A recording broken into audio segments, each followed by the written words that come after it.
Welcome to Squirrel, the podcast for distracted writers, hosted by Candace J. Thomas and Jody L. Milner. Hello, everyone. Welcome to Squirrel. This is Candace. And this is Jody. I nearly forgot my name. I'm usually the person that messes up the intro. Welcome to Squirrel. Today, it's episode 27, and we are talking about cartography, creating maps, topography, what to actually put in them, and just world building in general, because I love maps. I love maps in my books. Do you? I like the idea of maps. I get stressed out with the idea of making the map and Really? then putting them in the book. Oh, okay. Well, so maybe this is going to teach me something. I mean, of course, it might be stressful, but it's creating that world, understanding where everything is in the world. I am spoiled. I did marry a geologist, so that is something. I have a leg up, I think, when it comes to creating maps, but he is also kind of a pain, because then he's like, well, that doesn't exactly, you can't do that. This is not how things work. Like in my book, in my series, there's a volcano. And so he had to teach me exactly the layout of how that was going to happen, that kind of stuff. So I learned a lot. Anyway. I mean, you need to have tectonic plates in the right places to have volcanoes. Did you consider that when making your maps? I did consider all of the tectonic plates, which isn't that bizarre? I feel like we've squirreled just a tiny bit. A little bit, because I have a big mountain range, and that's important. So, big squirrel. Are you the type of person that loves to look through the map when you get a new book? As a fantasy author, I wanted to talk about a good map and what that would require when creating it. So, couple of questions that we have here. Does fantasy writing always need a map? My short answer is no. It doesn't necessarily always have to have a map. There are caveats that come with this answer. Caveat it. Plenty. If it's a fantasy story that doesn't really travel much and it stays like within a city, I don't feel you need to have a whole continental map of like the city and its surrounds. Like, not necessarily. It feels like sometimes people are like, we have to have a map because it's fantasy. But you don't necessarily have to have a map. I think it requires an epic journey. If you have a map, then you're moving people, you're moving your audience in different locations. And I think it's ideal for us to visualize where these people are. Do you think other genres need maps? I think there's some that lend themselves to maps, like historical fictions that have like battlegrounds, like real things happening in real places.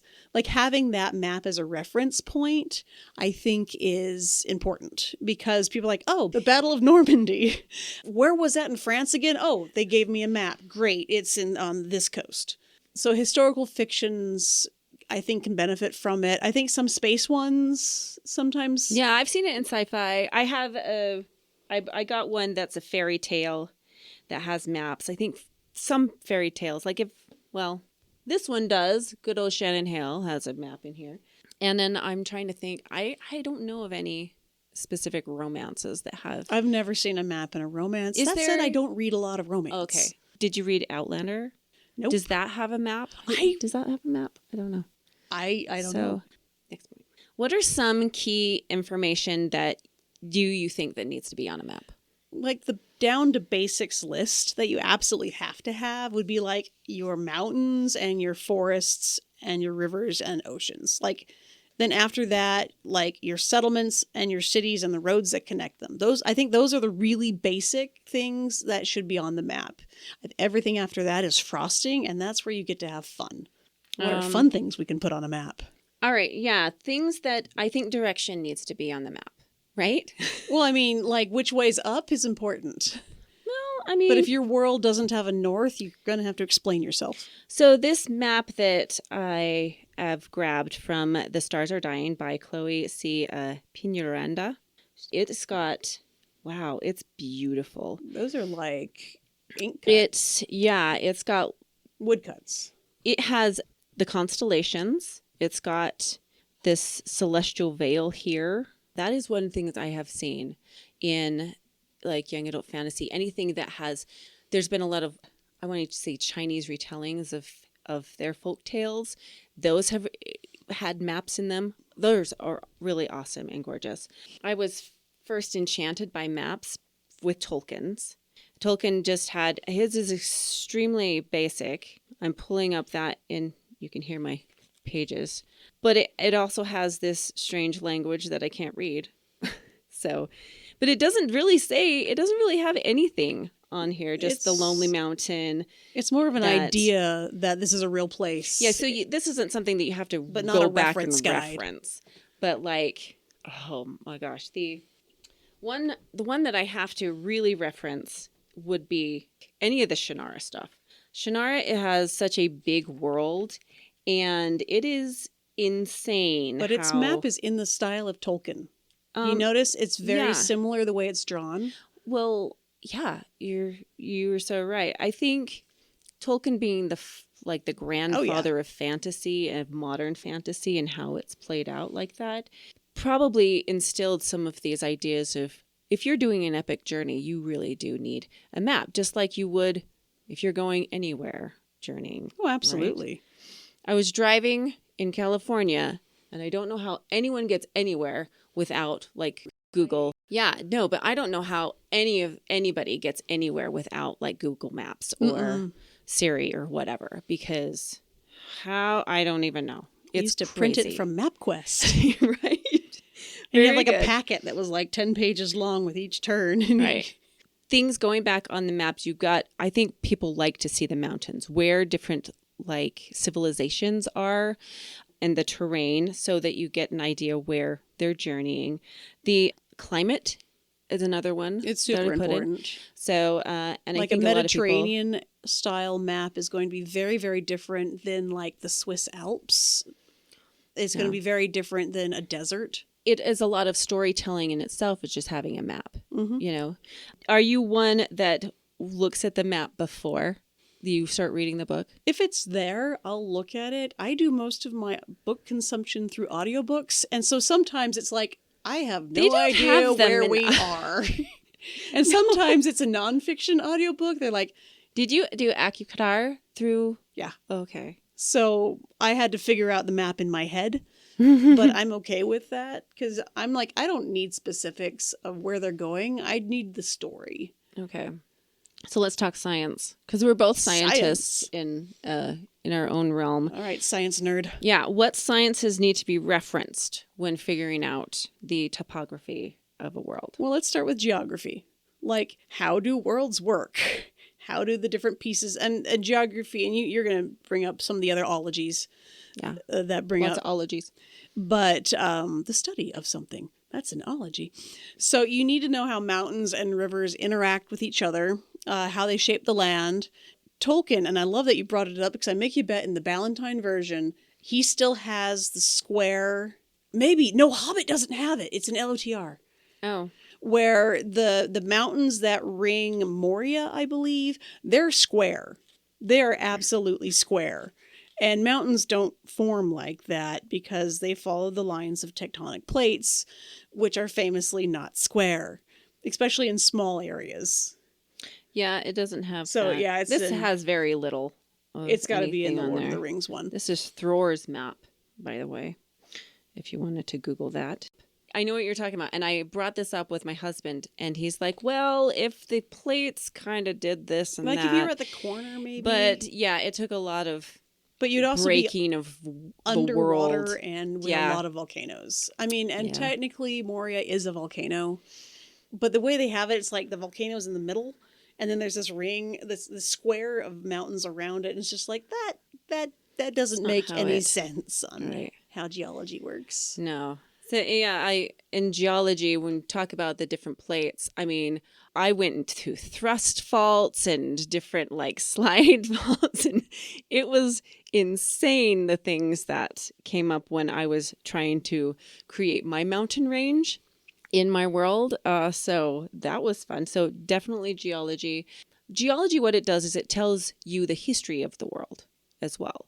Mm-hmm. So I was at the Vasquez rock formations, which is in California, which is where Kirk fought the Gorn and where where Old school Star Trek. Well, and where Bill and Ted were thrown off when they met death in the second, like Bill and Ted. So that's where I was. And my husband like totally started nerding out about this like boulder conglomerate. There's a word for you, boulder conglomerate, and the striation and the sediment layers of sandstone. Holy crap. Well, and how they've tilted up over time. Let me just hit the mic again. Yeah, it's... Where they're almost like, they're at this really nuts angle. They're like 70 degrees. It looks like beautiful. Radiator Springs. It looks like the back fins of the cars in the rock formations of Radiator Springs. Yes. Those who had kids during when Cars came out, I did. I watched that movie a lot. Well, that took place on Route 66, which, funny enough, it's exactly where those mountain ranges are. They got inspired by that. Probably. Pretty much. Also, I want to say ecology. That's one of the things that I really focused on in my map because I had people everywhere. So my world is a journey to collect these different sisters that are off hiding in different places of the world. So I have one in the jungle. I have one in the swamp. I have one in the north frost country. I don't even remember. I had one in the desert. I mean, I had them all over the place. And I had to really think about how did that happen? Why is this desert over here? Why is this like really rich valley here? I also have the volcano, as I said, and all the dead earth around that. I used Herculaneum as one of my, that. Well, I was inspired by a Nova special that I watched about Herculaneum and just Pompeii itself and how the pyroclastic flow. So many good words in this. Yes. The pyroclastic flow basically... So forget the map. We need was the glossary. So hot that the people just basically turned into ash. Yeah. So frightening, and we have the evidence of that now. So another thing was anthropology, one another ology, and just understanding different cultures. Because when you're creating a way of people living in the desert, how is that? What's the structures of their homes? How do they get water? Things like that. That is the real delicious parts of world building to me, is understanding just the history of the whole world that you're creating.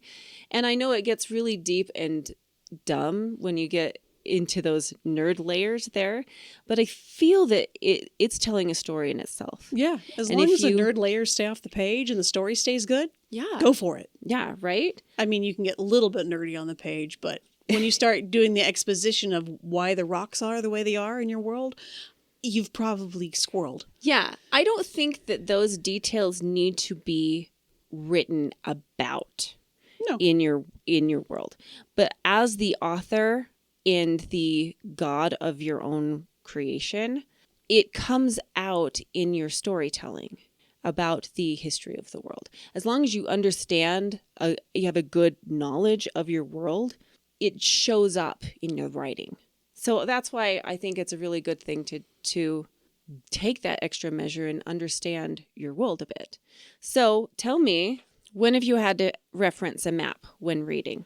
All right, so Game of Thrones famously has a really complicated world and a complicated family structure. And you have the different families from different areas.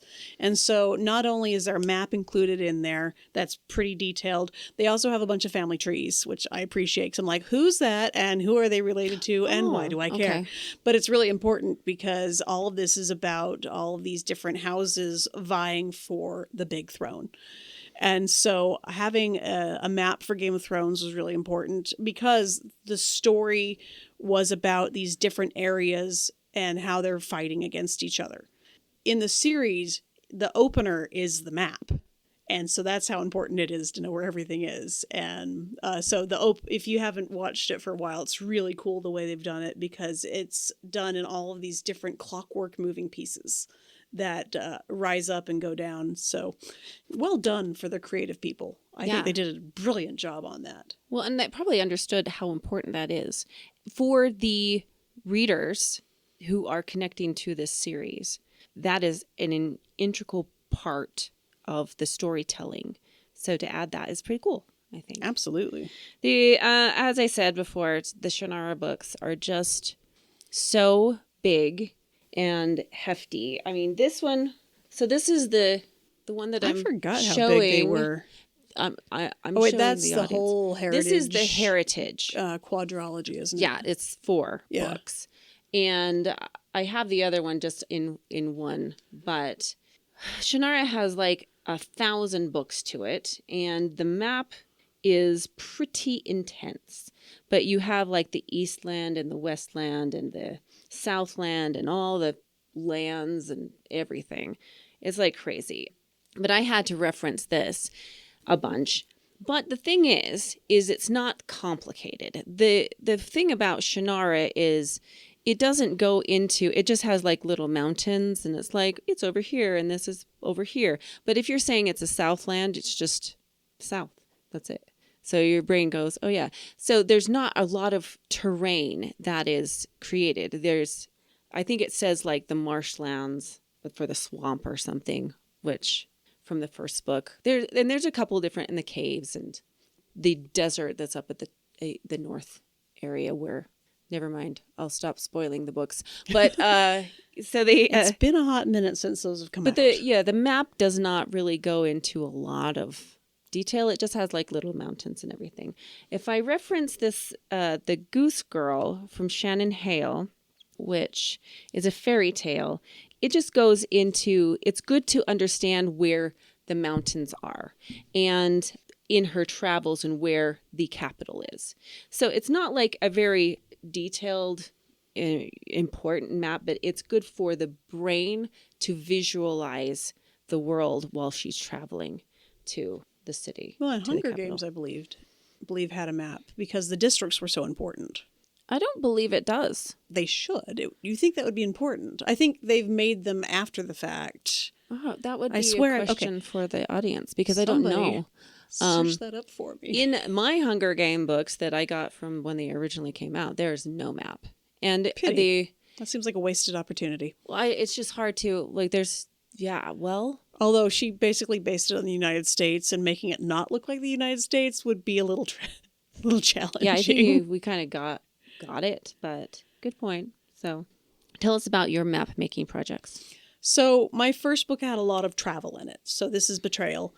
And so I kind of low-key obsessed about making a map for my own reference just to keep track of everybody moving and where they were and how long it would take for them to travel from one point to the other because I wanted that to feel real. And so I had a bunch of different versions of just tracking them through the story. One was on graph paper where it wasn't even a map. It was just like different lines and where they were and what time period and how far it was. And so I would have loved to have turned that into a real map and put it into the book, but that was when I was with a small publisher and the making of a map really wasn't in the cards. They weren't willing to have that conversation and I wasn't really willing to bring it up either because I felt like I was already asking for more than I probably should, which was like the most basic stuff, but still. I just knew a cartographer, as one does, clearly, because I just happen to have a map maker in my neighborhood who created a map for me. But when my Vivistira series, when I first came up with the idea that exploded in my brain, I was drawing a map like that first day because I needed to understand the epicness of this idea, right? So it was like, it's a very rudimentary. It's on lined paper in my notebook. It's dumb looking. It's like blobs and words pretty much. I needed to know at least where things were. And then to give it to my map maker friend, she did a beautiful job. So that is still in my books, I believe. Yeah, that's how important it was. It came to me the first day because I needed to visualize it. Okay, so as indie authors, where might somebody find a map maker of professional quality that could do a map for somebody? Well, there is a do-it-yourself resource called Ink Carnate. is incarnate.com. I think originally it was a D&D map builder. Oh, cool. But cool. you can use it for any fantasy, whatever you're working on. And it has all the different little pieces. Is it going to know the geography and geology and culture of your peoples? Absolutely not. You have to, not make dumb decisions there. But if you just need something where you're like, I need mountains, click, click. I need a road, draw the little squiggly line. I need a river. Like, it has little things you can click in and make okay looking maps. But there's also places you can go to find these artists. And so DeviantArt and Pinterest are two places you can go that have artists there. You had a couple other ones that had really good cartographers. Well, yeah, because my friend cartographer is on Fiverr. And I went to I attended, this is years ago, but I attended a map making class at LTUE. And I think I went to that one too. Yeah, it was a good really cool. This guy. Oh, it was the guy who did Jordan's maps, wasn't it? I don't even, was it? Yes, it was. It was. I remember that one. Because he just took a splot of spaghetti. Or rice. Of whatever. Just he's like, let's make a map out of this. Paint chips. Right. He just needed organic shapes to make maps. I need to find out who that was really cool. because he did an amazing job. But I know that he also does commissions for maps. So Fiverr is a great place, and if I can find this person, I'll put it on the blog, and you guys can all commission him for whatever projects you need. So. And then you have one other resource on there? Do I? Yeah. Reedsy. Reedsy you can find. Well, it's helpful. Reedsy is helpful for a lot of different things. But there are commissions, people on Reedsy that you can commission to do your map as well. So Instagram, your local nerd convention. You wrote that, but I love it and I'm keeping it. Local nerd convention where you can haven't you had conversations with people and you're like, I love your art. I want to commission you. Can you do something for me? And yeah, you can find map makers all the time at those places. So, all right. Well, do you have any finishing thoughts? I think maps are fun. I really am. I think I want to make one now, but part of me is still a little scared at getting all the details right. But I think it's something that people appreciate when you have them included in your books. So I agree. I feel motivated now to Yay, good. See what I did there. Yeah. World building is it's just one of my very favorite things. And I think you can tell by the passion of this episode. You got a little excited. I love how my brain feeds on a map and how I can visualize the world to any of the stories that I'm reading. So yeah, I love living in those. And so listener assignment, yep. I just wanted to know about maps that you have found in books, that you have loved in books, and let us know about them, because I would love to look at them. It might Candy secretly just wants you to give her cool maps. I just want. You don't have to do this for you. Secretly. Yeah. Actually find a map and use it to learn cool map making skills. Yes, very good. Okay, Jody, tell us about the next episode that we are.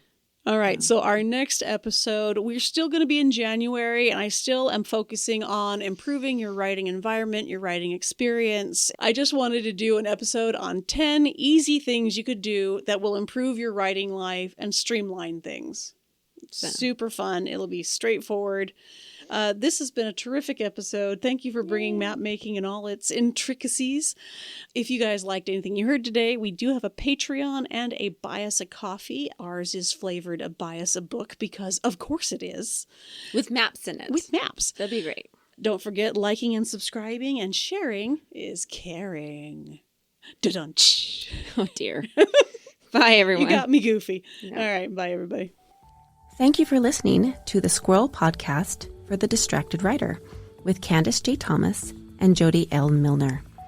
Please like and subscribe to our podcast for updates and new episodes, and find more information at our website, squirrelpodcast.com. Stay distracted, everyone.